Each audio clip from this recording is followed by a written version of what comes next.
The F-22 Raptor screamed through the Nevada sky at Mach 1.8, its pilot executing a textbook intercept maneuver that should have been flawless. But Captain Jake "Thunder" Morrison knew something was wrong the moment he heard the radio crackle to life. "Thunder, this is Butterfly. You've got a missile lock coming in hot from your 6 o'clock. Break left now." Morrison's blood ran cold, not because of the simulated threat bearing down on his aircraft, but because of the call sign that had just saved his life. Butterfly, the most mocked pilot in the 27th Fighter Squadron, the one everyone called soft, predictable, too careful for air-to-air combat. As Morrison yanked his stick hard left, pulling 7 gigaseconds in a desperate evasive maneuver, one thought echoed through his mind. How did she see that when his own radar showed nothing?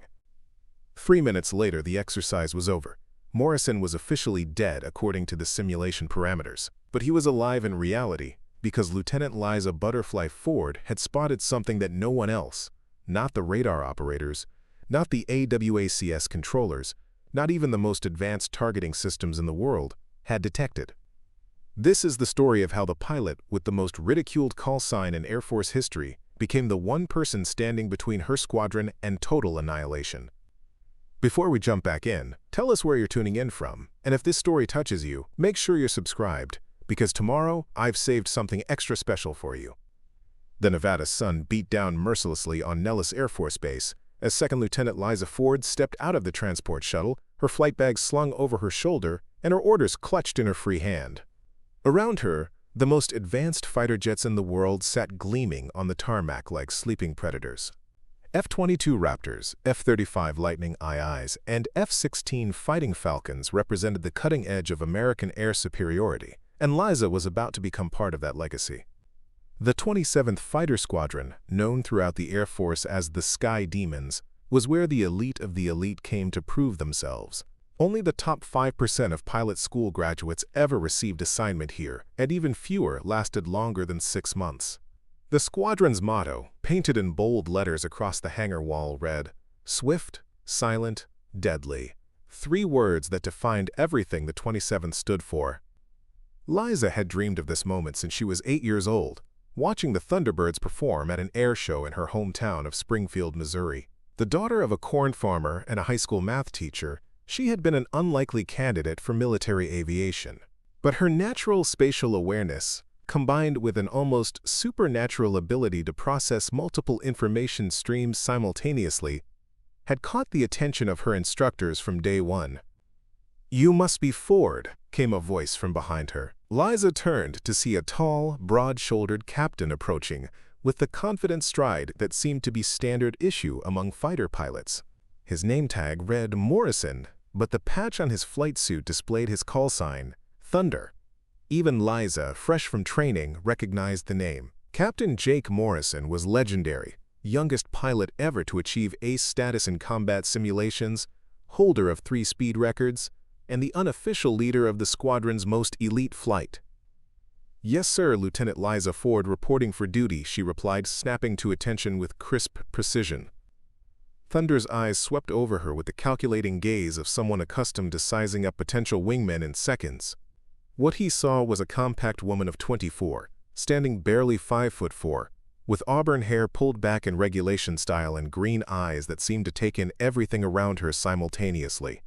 She looked more like a librarian than a fighter pilot, which in the testosterone-heavy world of air-to-air combat was rarely considered an asset.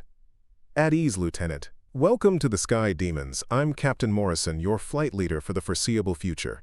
His tone was professional but carried an undertone of skepticism that Liza had grown accustomed to throughout her training.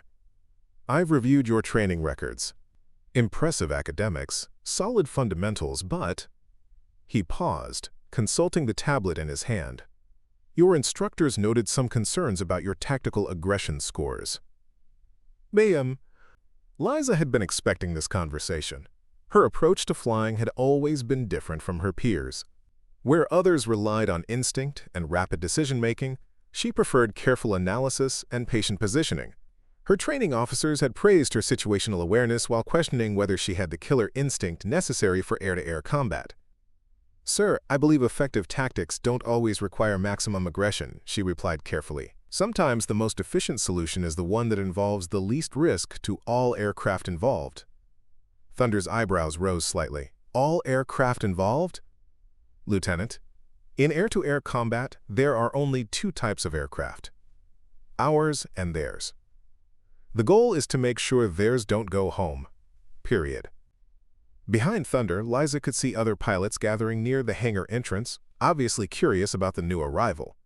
She recognized the type immediately. The squadron's inner circle, the pilots who had earned their place through aggressive flying and unwavering confidence. Their body language spoke of easy camaraderie built on shared experiences and mutual respect for proven abilities. "Sir, I understand the objective," Liza said, maintaining her professional tone. "I simply believe there are often more efficient ways to achieve air superiority than direct confrontation." "More efficient ways," Thunder repeated, and Liza caught the hint of amusement in his voice. "Such as?" "Patience, sir. Observation. Understanding the battle space completely before committing to engagement. Often, the enemy will reveal weaknesses if you're willing to wait and watch." The group of pilots had moved closer now, clearly eavesdropping on the conversation. Liza heard one of them, a stocky major with Viper on his name tape, whisper something that made the others chuckle softly. Thunder must have heard it too, because his expression shifted slightly. "Lieutenant Ford, let me explain something about how we operate here.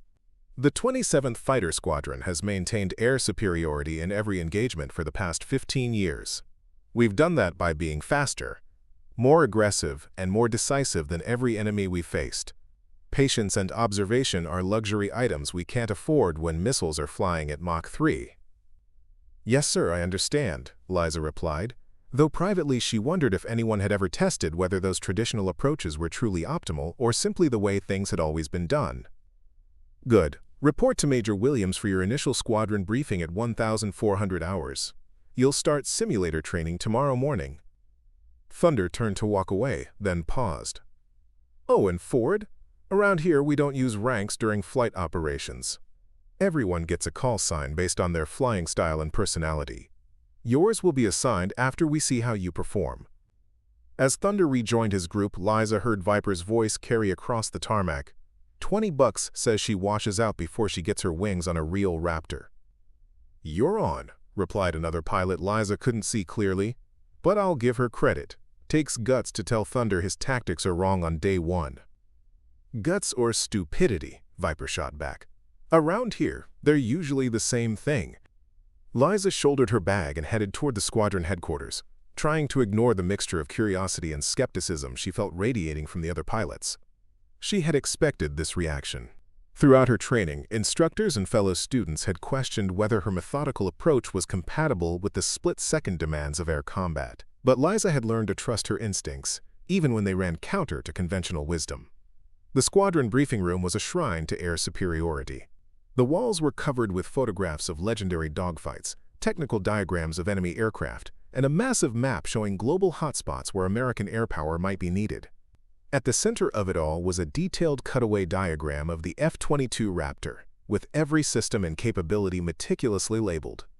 Major Patricia Williams, the squadron's operations officer, was a 20-year veteran with silver hair and the no-nonsense demeanor of someone who had seen combat in 3 different theaters. She looked up as Liza entered, her expression neutral but appraising. "Lieutenant Ford, welcome to the Sky Demons. Take a seat and we'll get started." The briefing covered squadron protocols, communication procedures, and the complex web of regulations that governed air-to-air training exercises. But what struck Liza most was the underlying philosophy that permeated everything: speed, aggression, and overwhelming force applied at the decisive moment. Every tactical scenario, every training exercise, every example of successful engagement relied on pilots making rapid decisions and executing them with maximum violence. "Questions?" Major Williams asked as the briefing concluded. Liza hesitated, then raised her hand. "Ma'am, what role does defensive flying play in squadron tactics?" Major Williams' expression didn't change, but something flickered in her eyes. "Defensive flying, Lieutenant?" "Yes, ma'am. Techniques focused on avoiding engagement while gathering intelligence, drawing enemies into disadvantageous positions, or creating opportunities for wingmen to engage from superior angles." The room was quiet for several seconds. Then Major Williams smiled thinly. "Lieutenant Ford, the F-22 Raptor is the most advanced air superiority fighter ever built. It's invisible to radar, faster than anything else in the sky, and carries weapons that can kill targets beyond visual range. Defensive flying is for aircraft that aren't good enough to win through offensive action. We don't have that problem." "Yes, ma'am," Liza replied, but she couldn't shake the feeling that there might be situations where even the most advanced aircraft would benefit from tactical patience. As she left the briefing room, Liza found herself thinking about her father's approach to farming. He had always said that the most successful farmers weren't the ones who planted first or harvested fastest, but the ones who understood their land well enough to work with its natural rhythms. She wondered if the same principle might apply to aerial combat, given the right circumstances. But as she walked past the other pilots preparing for afternoon training flights, their casual confidence and obvious mastery of their aircraft, Liza realized she was entering a world where her father's patient wisdom might be seen as a dangerous liability. The question was whether she could prove that patience and observation had a place in air combat before someone decided she didn't belong in the sky at all. Preparing and narrating this story took us a lot of time, so if you are enjoying it, subscribe to our channel. It means a lot to us. Now back to the story. The simulator pod sealed around Liza with a soft hydraulic hiss, and suddenly she was sitting in the cockpit of an F-22 Raptor 30,000 feet above enemy territory. The wraparound screens displayed a crystal-clear view of azure sky broken by wisps of cirrus clouds, while the sophisticated motion platform beneath her chair responded to every input with shocking realism. This was her first tactical evaluation, and every pilot in the squadron would know her scores within an hour. "Razor Flight, this is Control," came the voice of Lieutenant Colonel David Hammer Peterson, the squadron's training officer, through her headset. "You are approaching a contested airspace with multiple bogies inbound. Rules of engagement are weapons-free. Mission is simple: eliminate all hostile contacts and maintain air superiority. Razor 1, you have the lead." Thunder's voice crackled through the comm system with characteristic confidence. "Copy, Control. Razor Flight, we've got 6 bandits bearing 270, altitude Angels 25, distance 40 miles, and closing fast. Standard engagement pattern: Razor 2 and 3, take the northern group. Razor 4 and 5, handle the southern contacts. Razor 6. There was a brief pause as Thunder consulted his tactical display. "Ford, you're with me on the center formation. Try to keep up." Liza checked her instruments methodically, noting wind patterns, fuel consumption rates, and the subtle electromagnetic signatures that her Raptor's advanced sensors were detecting. While her squadron mates immediately began accelerating toward intercept vectors, she held back slightly, using her radar and electronic warfare systems to build a comprehensive picture of the battle space. "Razor 6, you're falling behind." Thunder's voice carried a note of irritation. "This isn't a sightseeing tour." "Copy, Razor 1. I'm analyzing enemy formation patterns," Liza replied calmly. On her display, she could see something that troubled her. The enemy aircraft were positioned in what appeared to be a standard defensive formation, but their spacing was slightly irregular, too irregular to be accidental. "Analyzing?" Viper's voice cut in from Razor 4. "Just point and shoot, rookie. That's what the missiles are for." Around her, Liza could hear the familiar symphony of air-to-air combat as her squadron mates engaged their targets. Missile launch warnings, radar lock alarms, and the sharp chatter of pilots calling out threats and confirmations. Thunder had already eliminated 2 enemy fighters with textbook beyond visual range shots, his Raptor dancing through the sky with the precision of a master craftsman. But Liza remained focused on the anomaly she'd detected. The enemy formation wasn't random. It was deliberately designed to draw attacking fighters into a specific engagement zone. She expanded her sensor range and conducted a more detailed sweep of the surrounding airspace. "Razor 6, you've got 3 bandits bearing 090. Take the shot!" Thunder commanded. Liza had clear missile locks on all 3 targets. Standard procedure dictated immediate engagement, especially since her squadron mates were already heavily involved in dogfights throughout the battle space. But something about the enemy positioning nagged at her tactical instincts. Razor 1, I'm detecting possible additional contacts beyond the primary engagement zone, she reported. Recommend we verify the airspace is clear before committing to... Negative Razor 6. Thunder's voice was sharp now. We have confirmed targets in front of us. Take the damn shot! Liza hesitated for another precious second, her finger hovering over the weapon release. Every instinct told her to trust her sensors, which were showing faint electronic emissions from an area that should have been empty. But the weight of command authority and squadron expectations pressed down on her like a physical force. She fired. 3 AIM-120 AMRAAM missiles streaked away from her Raptor, their white contrails cutting perfect lines through the simulated sky. The enemy fighters began defensive maneuvers, but at this range and closure rate, their fate was sealed. 3 quick explosions marked successful kills, and Liza's first combat score registered on the squadron boards. Good shooting, Razor 6, Thunder acknowledged. Now form up for... The missile warning alarm that suddenly filled every cockpit in the simulation was unlike anything Liza had heard before. Not the sharp, urgent tone of a single launch, but the continuous wail that indicated multiple threats from multiple directions. She looked at her tactical display and felt her blood turn to ice. 12 additional enemy fighters had just appeared on scope, rising from low altitude, where they had been masked by terrain and electronic countermeasures. They had been waiting in exactly the area where Liza's sensors had detected those mysterious emissions. Now they were launching missiles at a squadron of F-22s that had just expended most of their long-range ordnance in the initial engagement. Control, this is Razor 1. We have multiple additional bandits, I repeat, multiple bandits emerging from terrain masking. Where the hell did these guys come from? Hammer's voice came back tense and clipped. Razor Flight, you are facing a tactical scenario based on actual enemy doctrine.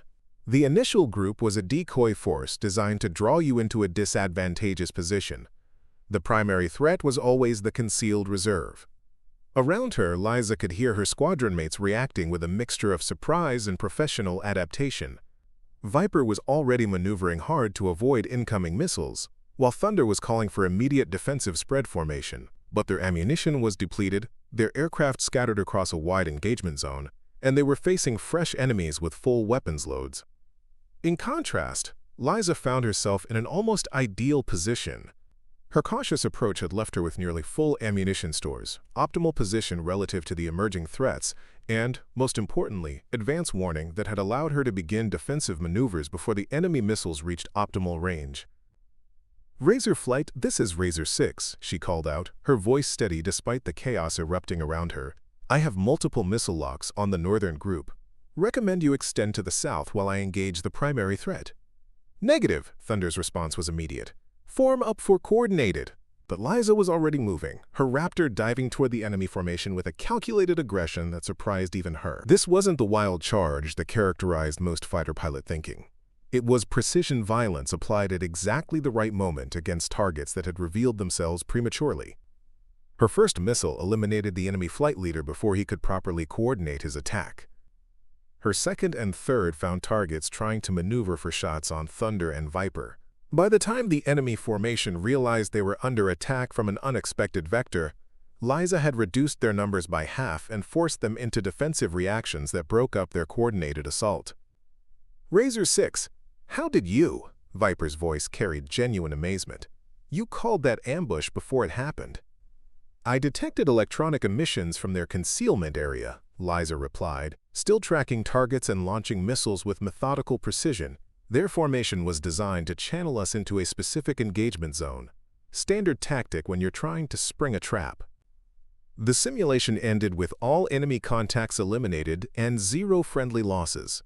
But as the motion platforms wound down and the cockpit pods began to open, Liza knew that her performance had raised as many questions as it had answered.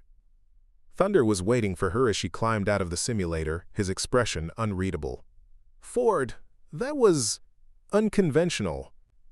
Sir? You hesitated to engage confirmed targets because of a hunch about possible additional enemies. In real combat, that kind of hesitation gets people killed. Liza considered her response carefully. With respect, sir, in real combat, walking into a prepared ambush also gets people killed. My sensors detected anomalous electronic signatures that suggested concealed aircraft. I should have trusted that data more quickly. Should have trusted it? Thunder's eyebrows rose. You detected an enemy force that our most advanced sensors couldn't find, prevented our entire flight from being destroyed, and you think you should have acted faster? Yes, sir. If I had been more decisive about my sensor readings, I could have warned the flight about the trap before we committed to the initial engagement. We could have avoided the ambush entirely.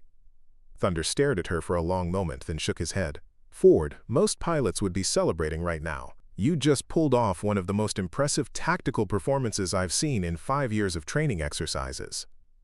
Thank you, sir, but I'm more interested in understanding why my approach worked so I can improve it. As Thunder walked away, Liza heard him mutter something under his breath that sounded like, "Definitely not standard pilot material." She wasn't sure if that was meant as a compliment or a warning. That evening, in the officers' club, the conversation naturally turned to the day's simulation results. Liza sat quietly at the bar, nursing a soft drink while listening to her squadron mates discuss tactical theory with the passionate intensity that characterized military aviators everywhere. The thing is, Viper was saying to a group gathered around a high-top table, Ford's approach worked this time, but it only worked because the scenario was specifically designed to punish aggressive tactics. In a real engagement, hesitation kills. But she didn't hesitate, argued Captain Sarah Phoenix Chen, one of the squadron's more experienced pilots. She gathered additional information before committing to action. There's a difference. Is there? Major Williams had joined the conversation, drink in hand. In air-to-air combat, you have seconds to make decisions that determine life and death. If you're spending time analyzing electronic emissions and formation patterns, you're not shooting missiles at confirmed threats. Liza found herself drawn into the discussion almost against her will. Ma'am, with respect, today's exercise suggests that sometimes taking time to understand the complete tactical picture can prevent walking into situations where missiles become irrelevant. The table fell quiet. Williams studied Liza with the calculating gaze of someone reassessing their initial impressions. Explain.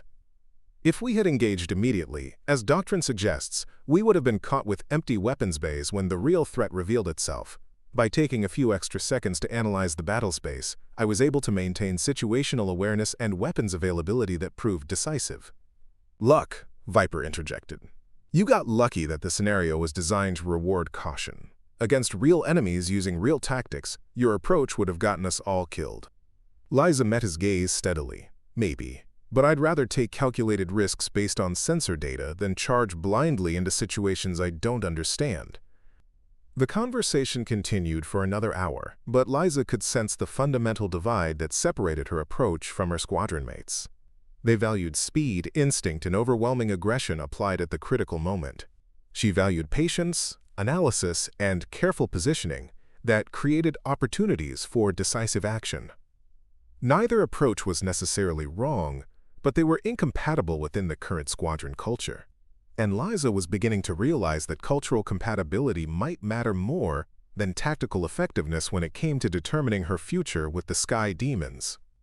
The call-sign ceremony was a sacred tradition in the 27th Fighter Squadron, held every Friday evening in the squadron bar after the week's training scores were tallied. For new pilots, it marked their official acceptance into the Brotherhood of Fighter Aviation, or in some cases, their designation as permanent outsiders. Liza had been at Nellis for 3 weeks, long enough for the senior pilots to evaluate her flying style and personality through multiple training exercises. She stood at attention in front of the assembled squadron, 23 pilots arranged in a loose semicircle around the bar's central pool table. The walls were decorated with decades of squadron memorabilia, photographs of aircraft, mission patches from deployments around the world, and most prominently, a large wooden board displaying every call sign in squadron history, along with the stories behind them. Thunder held a manila folder containing Liza's evaluation reports and training scores. His expression was carefully neutral, but she could sense the mixture of respect and bewilderment that had characterized his interactions with her since the ambush simulation. "Ladies and gentlemen," Thunder announced, his voice carrying the formal tone reserved for squadron ceremonies, "we gather tonight to bestow a call sign upon Second Lieutenant Liza Ford, based on her demonstrated flying characteristics, tactical approach, and overall contribution to squadron operations." A ripple of anticipation ran through the group. Call sign ceremonies were part honor, part roast, and entirely dependent on how well a new pilot had integrated into the squadron's culture. The best call signs were badges of honor that pilots carried with pride throughout their careers. The worst were permanent reminders of embarrassing incidents or perceived character flaws. Viper stepped forward, clearly relishing his role in the proceedings. The candidate has demonstrated exceptional technical proficiency in aircraft systems and weapons employment. He began with Mach formality. However, her tactical approach has been unique. Several pilots chuckled at the loaded word. Liza kept her expression impassive, though she could feel her heart rate increasing. Specifically, Viper continued, Lieutenant Ford has shown a consistent pattern of hanging back during engagements, circling the target area like she's afraid to commit to actual combat. He paused for effect. Some might call this cautious. Others might call it cowardly. But what struck us most was how she moves through the air, delicate, graceful, never making sudden movements that might startle the enemy. The laughter was building now, and Liza could see where this was heading. She'd heard variations of this criticism throughout her training, always delivered with the kind of casual cruelty that military culture excused as character building. Major Williams joined the ceremony, holding up a flight evaluation form.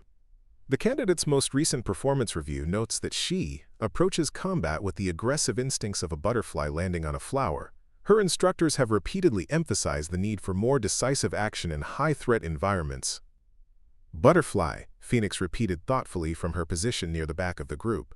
That actually fits. She's got this way of floating around the edges of everything, watching and waiting before she makes her move. Thunder nodded slowly. The name fits her flying style. Delicate approach, minimal disturbance to the environment, lots of hovering around before committing to action. He looked directly at Liza. Lieutenant Ford, by the unanimous decision of your squadron mates, your call sign shall be Butterfly. The room erupted in applause and laughter. Several pilots raised their drinks and mock toasts, calling out, "To Butterfly!" with varying degrees of genuine amusement and barely concealed mockery. Liza forced herself to smile and nod acknowledgement, understanding that any other reaction would only make the situation worse. But as the ceremony concluded and pilots began to drift away in small groups, she caught fragments of conversation that stung more than she expected. "Butterfly," she heard Captain Marcus Blade Rodriguez say to his wingman. "Jesus, can you imagine trying to explain that call sign to your kids?" "Yes, honey. Daddy flew fighter jets, but everyone called him Butterfly because he was too scared to fight." "At least it's memorable," replied Lieutenant Tommy Spike O'Brien. "Better than being forgettable, though I'm not sure which is worse for a fighter pilot." Near the bar, Viper was holding court with his usual audience of junior pilots. "The thing about butterflies," he said with the exaggerated wisdom of someone 3 drinks into his evening, "is that they're pretty to look at, but they don't survive long in a real storm. All that delicate fluttering around works fine in a garden, but put them in serious weather and they just get blown away." Liza ordered a club soda and found herself standing alone at the far end of the bar, watching her squadron mates celebrate another successful week of training. The irony wasn't lost on her that she was now officially part of the squadron, while simultaneously being marked as fundamentally different from everyone else in it. Phoenix approached after a few minutes, her expression more thoughtful than celebratory. "So how does it feel to be Butterfly?" "Like being branded," Liza replied honestly, "but I suppose it could have been worse." "Could it have?" Phoenix asked. "I mean, think about it. Every time someone uses your call sign now, they're essentially calling you weak and indecisive. That's going to follow you for your entire career." Liza considered this uncomfortable truth. Call signs were permanent in military aviation culture, transferred from base to base and becoming more significant than actual names in professional contexts. She would be Butterfly for the rest of her Air Force career, carrying the implicit message that her squadron mates considered her fundamentally unsuited for air combat.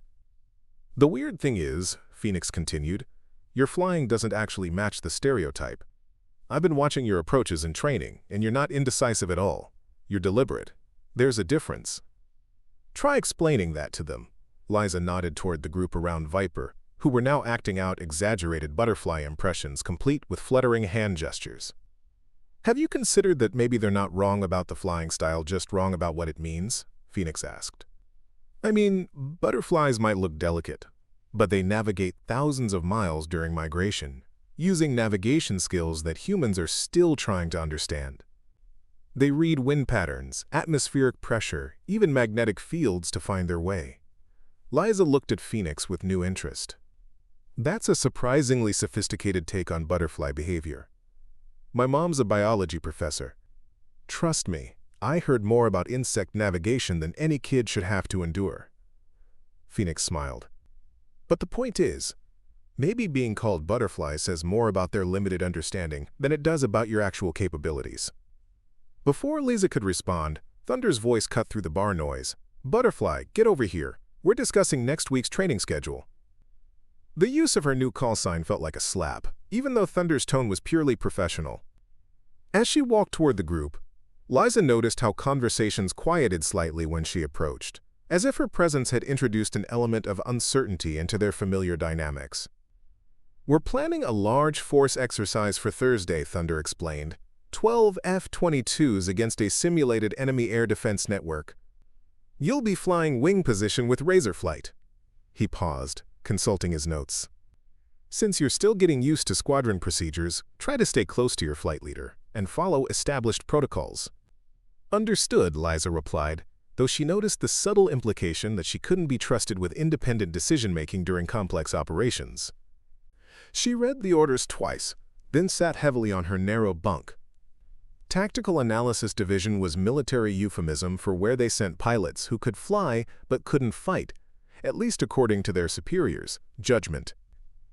It was a career dead end, disguised as a lateral move, complete with its own office space in the basement of the squadron headquarters building. The reassignment had been triggered by what the official paperwork termed, quote, operational readiness concerns following comprehensive performance evaluation. In plain English, this meant that after 6 weeks of training exercises, her squadron leadership had concluded that Butterfly was too cautious, too analytical, and too unconventional to be trusted with an actual F-22 Raptor in combat situations. The final straw had been last Friday's formation flying exercise.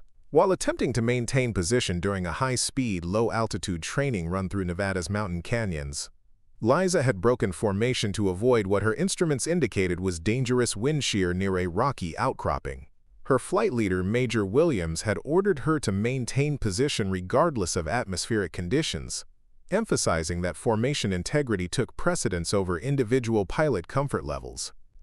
Liza had complied immediately, but the momentary deviation had been noted in her performance evaluation as evidence of insufficient confidence in her aircraft's capabilities and unwillingness to accept acceptable levels of operational risk. In fighter pilot culture, these were serious character flaws that called into question her suitability for air-to-air combat. A knock at her door interrupted her brooding. She opened it to find Phoenix standing in the hallway, her expression sympathetic but unsurprised. Heard the news, Phoenix said simply. Can I come in? Liza stepped aside, and Phoenix entered the small quarters that had been Liza's home for the past month and a half. The room was Spartan even by military standards. A single bed, a small desk, and a wall locker containing her personal belongings. The only decoration was a framed photograph of her parents standing beside their farmhouse in Missouri. How bad is it? Liza asked, settling into the room's single chair while Phoenix perched on the edge of the bed. Honestly, it could be worse. Tactical analysis isn't technically a demotion. You keep your rank and your pilot status, but… Phoenix paused, choosing her words carefully. It's not the kind of assignment that leads to career advancement. Most pilots who go to TAD either transfer to different specialties or leave the Air Force entirely. Liza had suspected as much. The Tactical Analysis Division existed to handle the unglamorous intellectual work that supported flight operations, studying enemy capabilities, analyzing mission data, and developing theoretical scenarios for training purposes. It was important work, but it was desk work performed by pilots who were considered unsuitable for actual flying duties. The thing that pisses me off, Phoenix continued, is that you're probably the most naturally gifted pilot we've seen here in years. Your situational awareness is off the charts, your technical knowledge is encyclopedic, and your tactical instincts are better than half the senior officers in this squadron. Then why am I being transferred to the basement? Liza asked. Because you don't fit the mold, Phoenix replied bluntly. Fighter pilot culture values specific types of aggression and decision-making. You approach problems differently, and that makes people uncomfortable. Rather than trying to understand your methods, they've decided you're a square peg that doesn't fit in their round hole. The irony wasn't lost on Liza that her careful, analytical approach, the very qualities that had made her effective in civilian flight training, were now being treated as disqualifying characteristics for military aviation. She had always assumed that technical competence and tactical effectiveness would be the primary criteria for evaluating fighter pilots. Instead, she was learning that cultural conformity might be equally important. "What's really frustrating," Liza said, "is that I know I could be effective in air-to-air combat, but every time I try to explain my approach, they interpret it as evidence that I don't have the right mindset." Phoenix nodded sympathetically.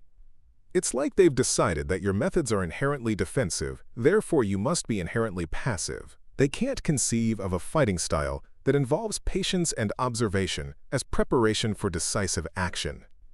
That afternoon, Liza reported to her new assignment in the basement of the squadron headquarters.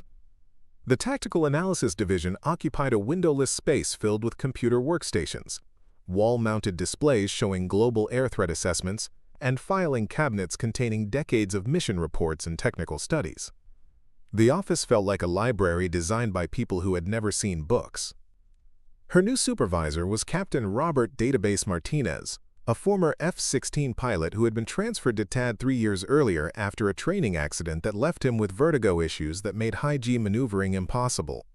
He was a competent officer who had made peace with his circumstances, but Liza could see the resignation in his eyes when he looked at the fighters taking off from the base's runways. "Welcome to the think tank," Database said with dry humor as he showed Liza to her assigned workstation. "We do all the analytical work that keeps the real pilots from having to think too hard about what they're shooting at." The workspace was functional but depressing: a standard-issue desk, 2 computer monitors, and a telephone that rarely rang. The walls were decorated with technical diagrams and statistical charts that reduced the art of aerial combat to mathematical probabilities and engineering specifications. "Your first assignment," Database continued, handing her a thick folder, "is to analyze enemy air-to-air tactics based on intelligence reports from the Pacific Theater. Command wants to understand how potential adversaries are adapting their strategies to counter our technological advantages."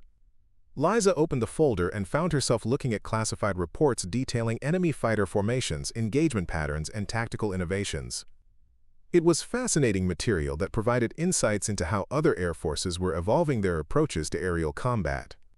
But it was also a reminder that she was now studying air combat rather than participating in it. As Database left her to begin work, Liza realized that her exile to the basement might inadvertently provide her with knowledge that active pilots didn't possess. The tactical analysis materials contained detailed studies of unconventional combat strategies, historical examples of successful defensive tactics, and theoretical scenarios that challenged traditional fighter doctrine. Over the following days, she immersed herself in the analytical work with the same methodical intensity that had characterized her flight training.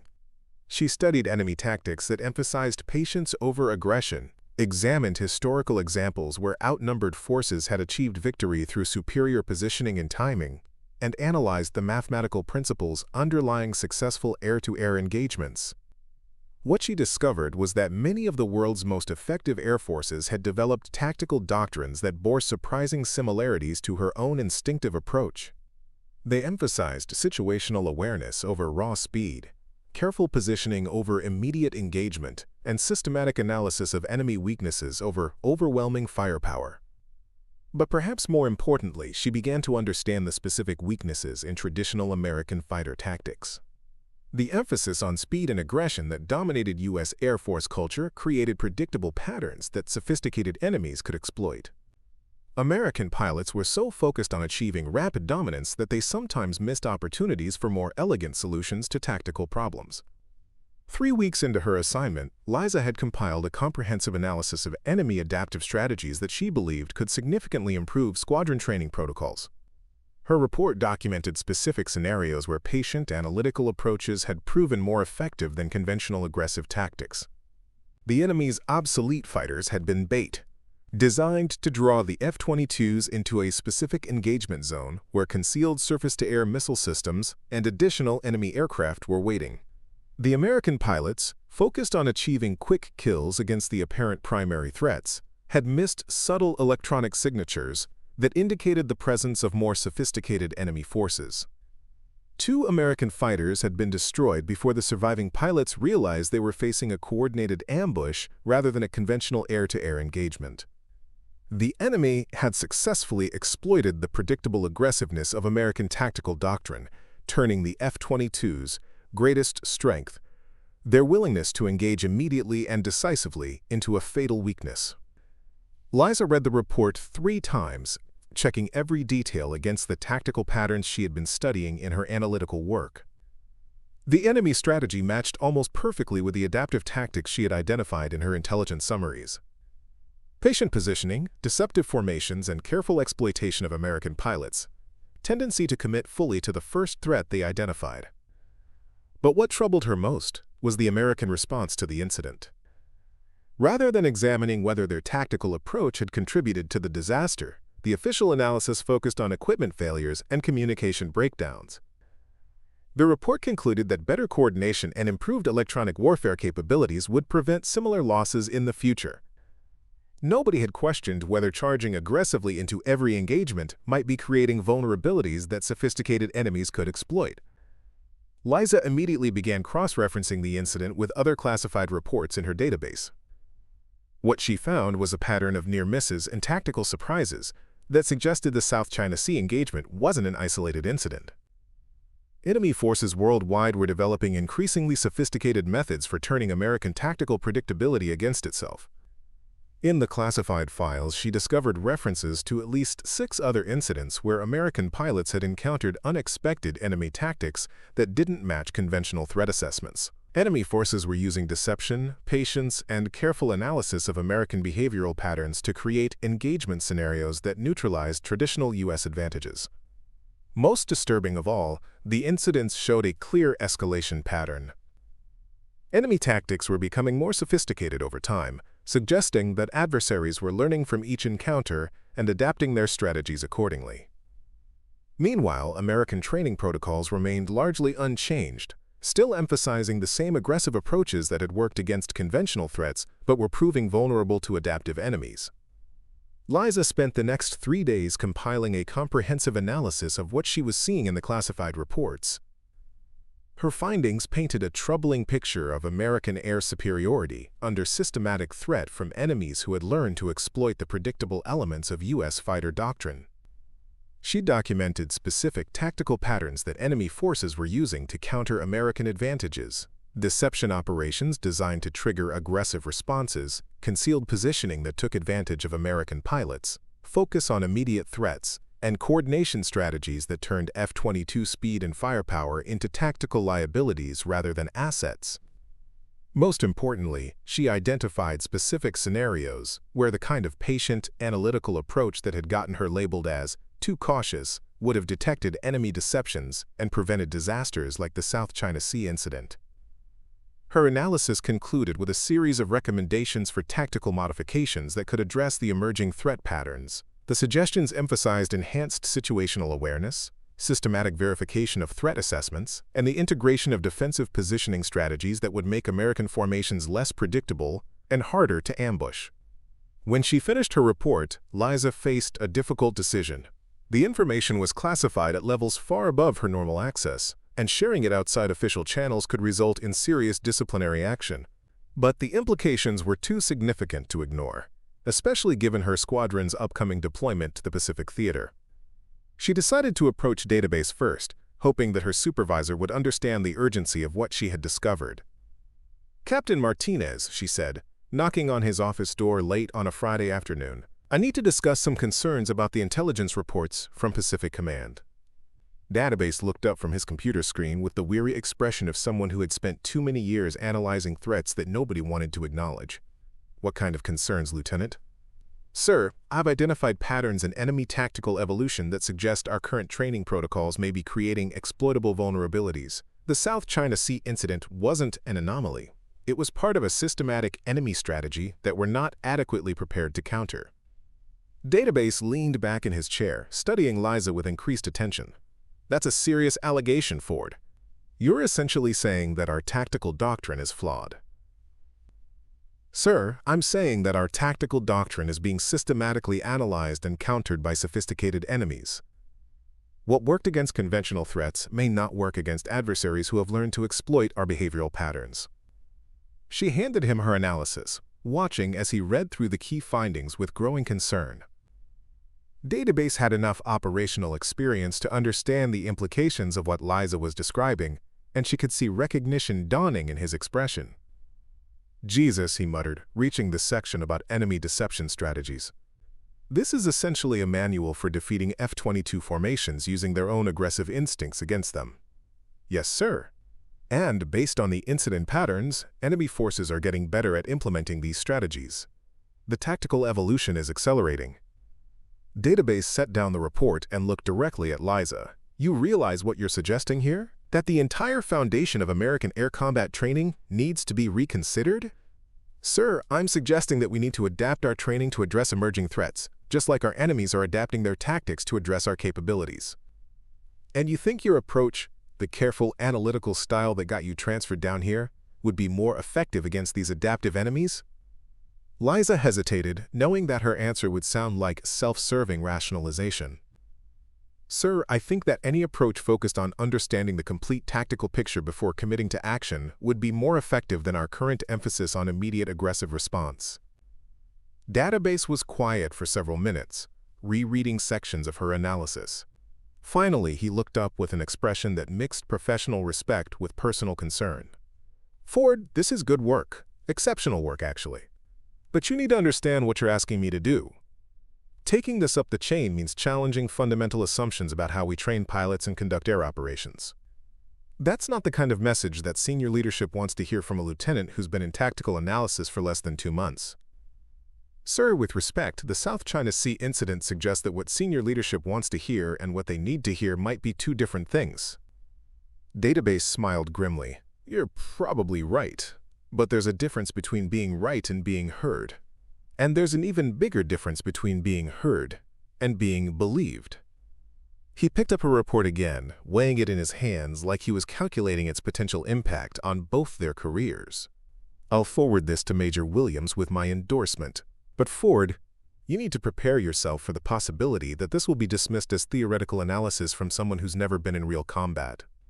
I understand, sir, but if there's even a chance that this information could prevent something like the South China Sea incident from happening to our pilots, isn't it worth the risk? Database nodded slowly. Yeah, it is, but remember, you heard that from Database, not from Captain Martinez. There's a difference. That weekend, Liza sat in her quarters reading through her analysis one more time, checking every conclusion against the available evidence. She knew that her recommendations would be filtered through the squadron's perception of her as an overly cautious pilot who thought too much and acted too little. But somewhere in the Pacific, American pilots were flying missions against enemies who had learned to exploit the very tactical approaches that made those pilots confident in their superiority. And Liza was increasingly certain that unless someone started listening to what the intelligence was actually saying, the South China Sea incident would not be the last time American fighters flew into carefully prepared traps. The question was whether anyone would take Butterfly seriously enough to consider that her supposedly weak flying style might actually be the key to survival in an increasingly sophisticated threat environment. The emergency briefing was called at 0347 hours on a Tuesday morning, rousing the entire 27th Fighter Squadron from sleep with the kind of urgent summons that every military pilot dreads. Liza heard the base-wide announcement echoing through the dormitory hallways as she pulled on her flight suit, her heart racing with the realization that this wasn't a drill. All Sky Demons personnel report to squadron operations immediately. This is not an exercise. Repeat, this is not an exercise. The Squadron Operations Center was buzzing with controlled chaos when Liza arrived. Pilots were gathering around large tactical displays showing real-time intelligence feeds from the Western Pacific, while senior officers huddled over classified communication terminals receiving updates from Pacific Air Command. The atmosphere carried the electric tension that preceded actual combat operations. Colonel Hayes stood at the front of the room, her expression grim as she waited for the last stragglers to arrive. Behind her, wall-mounted screens displayed satellite imagery of the South China Sea, with red icons marking the positions of enemy naval forces and blue icons showing the scattered locations of American assets throughout the region. Ladies and gentlemen, Colonel Hayes began, her voice cutting through the morning confusion. As of 0300 hours local time, American naval forces in the South China Sea have come under coordinated attack from enemy fighter aircraft. The USS Reagan Carrier Strike Group is reporting multiple hostile contacts and has requested immediate air support. A detailed tactical map appeared on the main display showing the positions of enemy and friendly forces across hundreds of miles of contested airspace. Liza could see immediately that the situation was far more complex than a simple air-to-air engagement. Enemy forces were positioned in multiple groups at different altitudes and locations, creating a three-dimensional puzzle that would challenge even experienced pilots. Intelligence estimates suggest we're facing approximately 30 enemy fighters operating in coordinated formations, Colonel Hayes continued. Their tactics appear sophisticated, with evidence of electronic warfare capabilities and possible surface-to-air missile support from naval vessels. Thunder raised his hand from the front row. "Colonel, what's our response timeline?" "The first wave launches in 45 minutes, Hayes replied. 12 F-22s from our squadron, plus 8 additional aircraft from the 94th Fighter Squadron at Hickam, will be operating under combat rules of engagement with full weapons authorization." Liza felt a chill run down her spine as she recognized the tactical scenario developing on the displays. The enemy force disposition, the multi-layered positioning, the apparent coordination between air and naval units. It all matched the pattern she had identified in her classified analysis of adaptive enemy tactics. Major Williams stepped forward to begin tactical assignments. Razor Flight will take point on the northern approach vector, Viper Flight handles the central corridor, Phoenix Flight provides high cover for the strike group approach. As Williams continued reading assignments, Liza realized that she wouldn't be flying this mission. Tactical Analysis Division personnel weren't included in combat operations, and her transfer to the basement had effectively removed her from the squadron's operational roster. She would be monitoring the mission from the ground while her former squadron mates flew into what she was increasingly certain was a carefully prepared trap. "Sir," she said, raising her hand, despite knowing that interrupting the briefing would draw unwanted attention. Major Williams paused, looking annoyed at the interruption. "What is it, Ford?" "Ma'am, based on my analysis of recent intelligence reports, I believe the enemy force disposition matches tactical patterns associated with coordinated deception operations. The positioning appears designed to channel our response into predetermined engagement zones." The room fell silent. 24 pairs of eyes turned toward Liza, with expressions ranging from surprise to irritation. She had just challenged the tactical assessment of senior officers during an active combat briefing, something that junior analysts simply didn't do. Thunder spoke up from the front row, his voice carrying barely controlled frustration. "Butterfly, this isn't a classroom exercise. We have American ships under attack and enemy fighters that need to be eliminated. Save the tactical theory for after we get home." "Sir, with respect, the South China Sea incident involved similar enemy tactics. 2 F-22s were lost because—" "That's enough, Lieutenant," Colonel Hayes interrupted sharply. "Return to your analytical duties and prepare to monitor communications during the mission. The tactical assessment has been completed by qualified personnel." Liza felt the familiar frustration of being dismissed, but this time the stakes were immeasurably higher. She wasn't arguing about training protocols or theoretical scenarios. American pilots were about to fly into combat against an enemy that had demonstrated the ability to exploit traditional U.S. tactical approaches with lethal effectiveness. As the briefing concluded and pilots began dispersing to their aircraft, Liza caught Phoenix's arm near the exit. "Sarah, you need to be careful out there," she said urgently. "The enemy positioning isn't random. They're trying to funnel your flights into overlapping engagement zones where they can achieve local numerical superiority." Phoenix looked at her with genuine concern. "Liza, I know you're worried, but we've trained for these scenarios. The F-22's capabilities give us advantages that enemy fighters can't match." "That's exactly what the pilots in the South China Sea thought," Liza replied. "Superior technology doesn't help if you're fighting the wrong battle in the wrong place." Before Phoenix could respond, Thunder's voice carried across the operations center. "Phoenix, get to your bird. We launch in 30 minutes." As Phoenix jogged toward the exit, Liza felt a desperate urge to do something, anything, to prevent what she was certain would be a disaster. But she was Butterfly, the analytical pilot who thought too much and acted too little. Her warnings had been dismissed, Her expertise had been marginalized, and her insights had been reduced to theoretical concerns that had no place in real combat operations. She made her way to the communication monitoring station in the basement of the operations center, where Database was already setting up equipment to track the mission's progress. Multiple radio frequencies crackled with pre-flight communications as pilots conducted final systems checks and received last-minute intelligence updates. "This is going to be bad," Database said quietly as Liza took her position at the monitoring console. "I've been watching enemy tactical evolution for 3 years, and everything about this setup screams coordinated ambush." "Did you try to warn anyone?" Liza asked. "I submitted your analysis to Major Williams yesterday with my strongest possible endorsement. She thanked me for the theoretical perspective and filed it for future consideration." Database's expression was grim. Apparently, theoretical perspectives don't influence real-world tactical decisions. On the communication frequencies, Liza could hear the 27th Fighter Squadron's pilots conducting their final preparations. Thunder's voice was calm and confident as he coordinated takeoff sequences. Viper was already discussing target priorities with his wingman. Phoenix was running through electronic warfare protocols with methodical precision.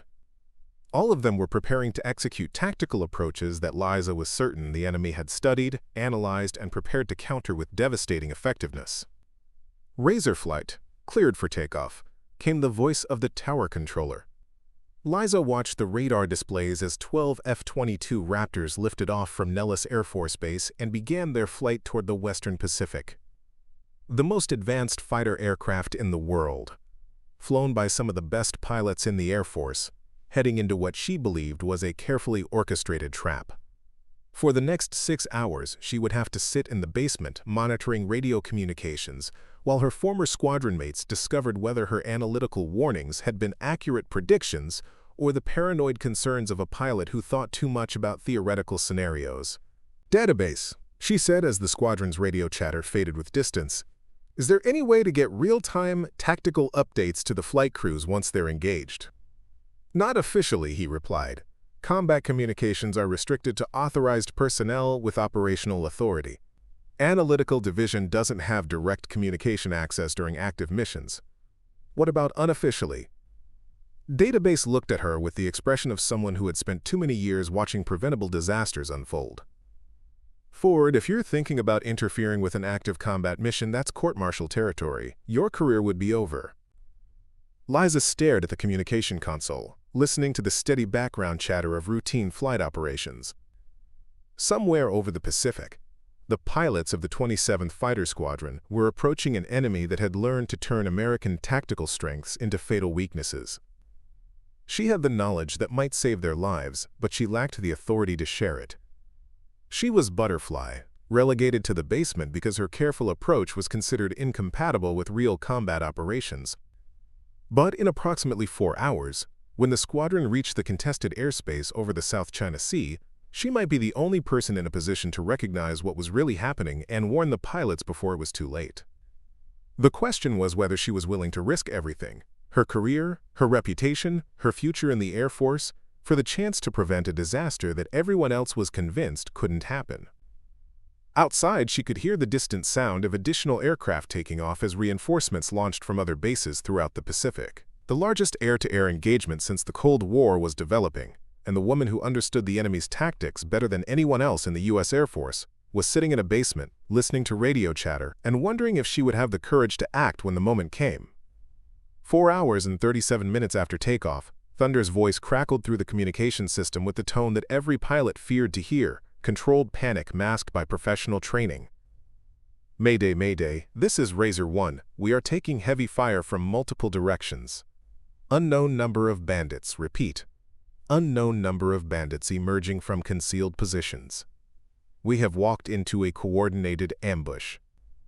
Liza's hands froze over her monitoring console as the words she had dreaded began pouring through the speakers. The background chatter of routine flight operations was replaced by the sharp, urgent communications of pilots fighting for their lives against an enemy that had turned their own tactical doctrine against them.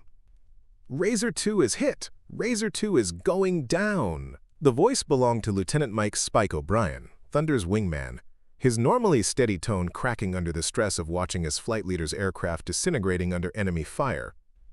Database was already pulling up real-time tactical displays, his face pale as he processed what they were hearing. "Jesus Christ," he muttered. "It's the South China Sea all over again, but worse."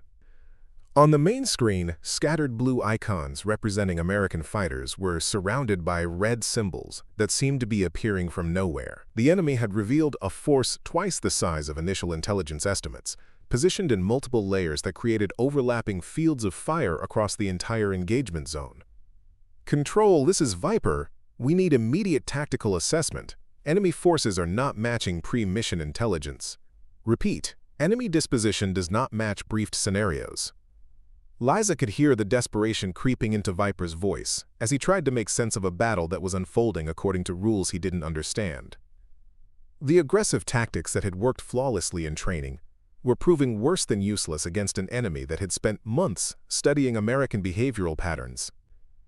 "Phoenix flight is taking fire from multiple vectors," came Phoenix's voice, tight with concentration. "I count at least 12 bandits in the eastern sector that weren't on the initial threat assessment. How did intelligence miss this many aircraft?" Database looked at Liza with an expression that mixed vindication with horror. "They didn't miss them. The enemy concealed them, using exactly the tactics you predicted in your analysis. Electronic masking, terrain following, coordinated timing, everything designed to draw our fighters into a predetermined kill zone." On the tactical display, Liza could see the battle developing exactly as she had feared. American fighters, trained to engage aggressively and decisively, had charged into what appeared to be manageable enemy formations. Instead, they had triggered a carefully orchestrated revelation of concealed forces that now had them surrounded, outnumbered, and fighting for survival. "Razor flight, break south now." Thunder's voice was becoming increasingly desperate as he tried to extract his pilots from an impossible tactical situation. "All call signs. Disengage and extend to rally point Charlie." But withdrawal was proving as dangerous as engagement. The enemy had positioned forces to block escape routes, turning what should have been a tactical retreat into a running gun battle through carefully prepared ambush zones. "Database," Liza said, her voice steady despite the chaos erupting around them. "I need to get on the tactical frequency." "Ford, you know I can't authorize that. Combat communications are restricted to." "Our pilots are dying because they don't understand what they're facing," Liza interrupted. "I can help them." Database hesitated, his finger hovering over the communication controls that would give her access to the combat frequency. "This will end both our careers," he said quietly. "Our careers don't matter if the entire squadron gets shot down." Through the speakers, they could hear Phoenix's voice reporting another aircraft hit. "Razor 4 is damaged and leaking fuel. We need to get him out of here now." Database closed his eyes for a moment, then flipped the switch that connected Liza's headset to the tactical frequency. "You've got 30 seconds before someone notices the unauthorized transmission." Liza keyed her microphone, knowing that the next words she spoke would either save lives or end her military career. "All Razor call signs, this is Butterfly. The enemy is implementing adaptive deception tactics designed to exploit American aggressive doctrine. You are fighting a battle they have specifically prepared to win." The frequency went silent for several seconds, then Thunder's voice came back, sharp with disbelief. "Butterfly, what the hell are you doing on this frequency?" "Razor 1, listen to me. The enemy has studied American tactical patterns and positioned forces to counter every move you're trained to make. Standard disengagement procedures will take you through additional ambush zones." "Butterfly, get off this frequency." "Major Williams, voice cut in from the command center, you are not authorized for combat communications." But Liza was already committed. "Razor flights. The enemy is using your aggressive instincts against you. They want you to charge, they want you to group up for mutual support, and they want you to follow predictable escape routes. You need to do exactly the opposite of what your training tells you." "What are you talking about?" Viper's voice carried equal parts confusion and desperation. "Scatter individually at random vectors. Use patience instead of speed. The enemy has prepared for coordinated American responses, but they can't track individual aircraft using unpredictable flight paths." Thunder's response was immediate and angry. "Butterfly, That's not how we operate, we fight as a team. Razor 1. Fighting as a team is exactly what they expect. Look at your tactical display. Every time you group up, enemy forces converge on your position. They've analyzed American team tactics and developed counters for every coordination strategy we use. Through her headset, Liza could hear Major Williams shouting orders to cut her communication access. But Database was methodically ignoring the commands while monitoring the tactical situation. Phoenix, you're the flight leader with the most combat experience, Liza continued, speaking as quickly as possible before her communications were terminated. What does your gut tell you about this engagement? My gut tells me we're fighting someone who knows exactly what we're going to do before we do it, Phoenix replied grimly. Because they've studied us. They know that American pilots will respond to threats with aggressive coordinated attacks. They know we'll group up for mutual support. They know we'll follow specific withdrawal procedures. They've prepared for all of it. So what do you suggest? Phoenix asked. Individual evasion using random vectors and random timing. Don't coordinate, don't communicate except for emergencies, and don't follow any of the tactical procedures they've prepared to counter. Become unpredictable. For a moment, the frequency was quiet, except for the background noise of aircraft maneuvering under combat conditions. Then Phoenix's voice came back with new determination. All call signs, this is Phoenix. Break formation and implement individual random evasion. Do not coordinate, do not group up, do not follow standard procedures. Make yourself impossible to predict. Phoenix, that's not doctrine, Thunder protested. Thunder, doctrine is getting us killed. Look at your scope. Every time we try coordinated maneuvers, they're waiting for us. Butterfly's right. They've turned our training against us. What happened next defied everything the 27th Fighter Squadron had been taught about air combat. Instead of fighting as coordinated teams, individual pilots began implementing random, unpredictable movements that broke up the enemy's prepared responses. Aircraft scattered in directions that violated tactical doctrine but confused enemy targeting systems. The effect was immediate and dramatic. Enemy forces, positioned to counter coordinated American attacks, found themselves unable to maintain contact with targets that refused to behave according to predicted patterns. Razor 6, I've got a clean escape vector to the south, came a voice that Liza didn't recognize. Razor 3 is clear of the engagement zone using northern route. One by one, American pilots began reporting successful disengagement as they abandoned the tactical coordination that the enemy had studied and prepared to defeat. Control, this is Phoenix, came the voice of Captain Chen, now clear of immediate danger. Butterfly's tactical assessment was correct. Enemy forces were positioned specifically to counter American coordinated responses. Individual evasion broke up their prepared firing solutions. The frequency fell silent as the implications sank in. The pilot they had mocked as too cautious and analytical had just saved the lives of pilots who had been seconds away from following predictable tactical patterns into carefully prepared kill zones. Major Williams' voice came over the command frequency, tight with barely controlled emotion. All personnel returned to base immediately, full debrief in 60 minutes. As the communication feeds went quiet, Database looked at Liza with an expression she had never seen before, professional respect mixed with genuine amazement. Ford, he said quietly, you just prevented the worst air combat disaster in 50 years. But Liza was staring at the tactical display, watching the scattered blue icons of American fighters making their way safely home using flight paths that violated every coordination principle they had been taught. She had proven that Butterfly wasn't an insult. It was a tactical methodology that could save lives when conventional approaches failed. But she had also just violated direct orders from a superior officer during active combat operations. Her military career was over, but 22 American pilots were alive, because she had finally found the courage to trust her analytical instincts over institutional authority. As the last aircraft reported safe separation from the engagement zone, Liza realized that sometimes being right was more important than being popular, and sometimes saving lives required the willingness to sacrifice everything else. 6 months after the engagement that military historians would later call the Pacific Tactical Revolution, Lieutenant Colonel Liza Butterfly Ford stood before the largest gathering of fighter pilots in Air Force history. The Pentagon's main auditorium was packed with officers from every air superiority squadron in the American military, their attention focused on the woman who had fundamentally changed how the United States approached air combat. The path to this moment had been anything but smooth. In the immediate aftermath of her unauthorized communication during the South China Sea engagement, Liza had been arrested, charged with insubordination, and faced with the prospect of court-martial and dismissal from the Air Force. For 2 weeks, she had sat in base detention while the Air Force investigated whether her actions constituted mutinous conduct or extraordinary heroism. The investigation had been resolved by an unlikely advocate, Captain Jake "Thunder" Morrison, the pilot whose life she had saved and whose tactical philosophy she had challenged from the first day they met.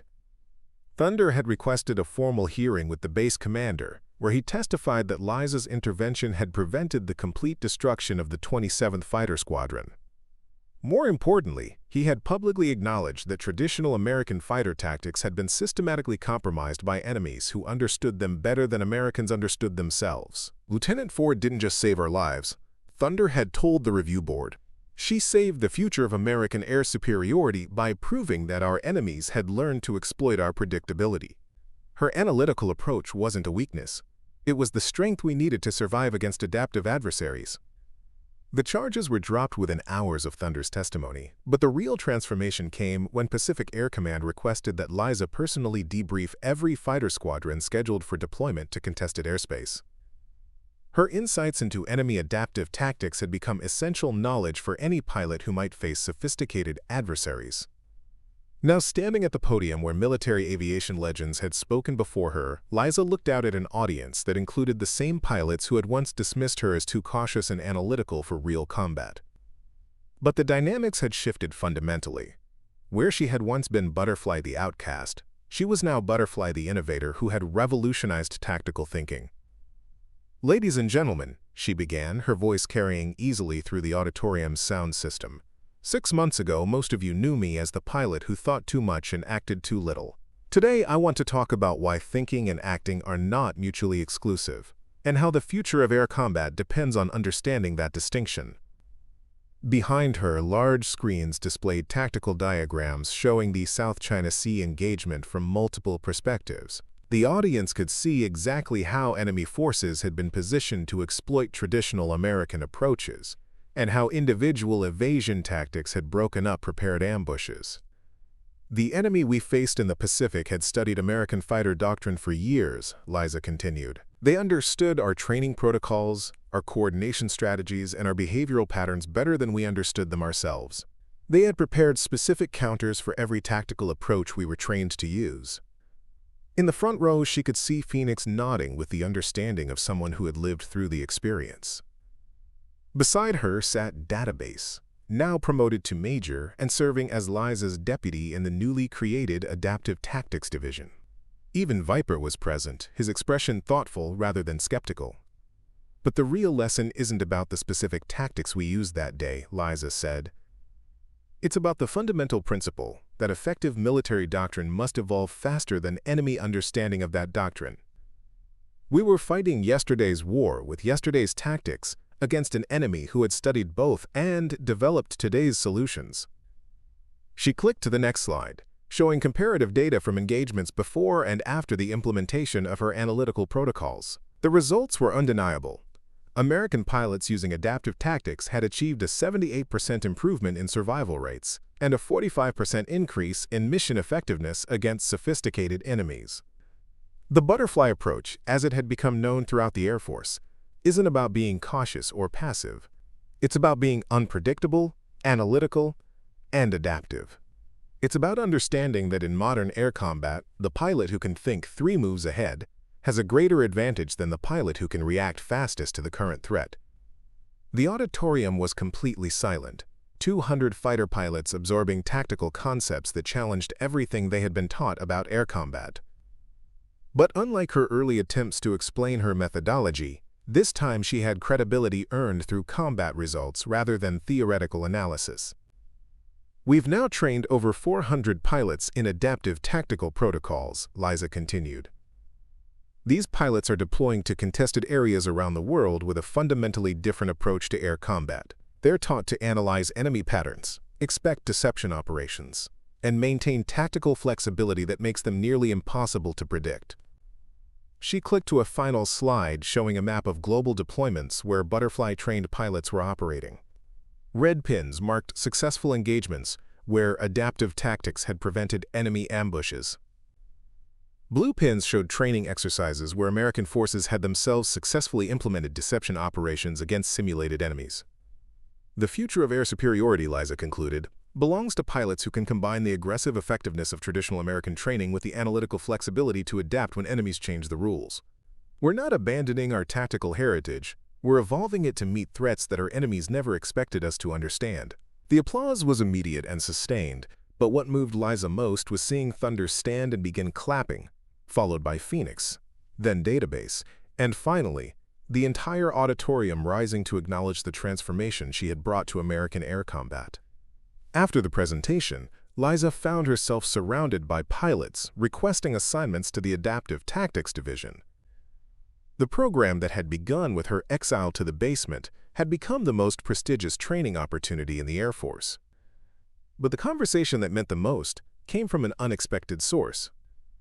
Viper approached as the crowd began to disperse, his expression carrying an uncharacteristic humility. "Butterfly," he said, using her call sign with none of the mockery that had once accompanied it. "I owe you an apology, more than an apology, actually." "Viper, you don't need to." "Yes, I do," he interrupted. "I almost got us all killed because I was too arrogant to listen to someone who understood threats I couldn't see. Your analytical approach saved my life, and I spent months mocking you for the exact capabilities that made the difference." He paused, looking directly at her with genuine respect. "I've requested transfer to your division. If you'll have me, I want to learn how to think like you think." 3 hours later, Liza stood on the Pentagon's observation deck looking out over the Potomac River as the sun set behind the Washington monuments. She was no longer the uncertain lieutenant who had arrived at Nellis Air Force Base 18 months earlier. She was now the youngest lieutenant colonel in the Air Force, director of a program that was reshaping American military aviation, and the recipient of the Distinguished Flying Cross for actions that had saved 22 lives under combat conditions.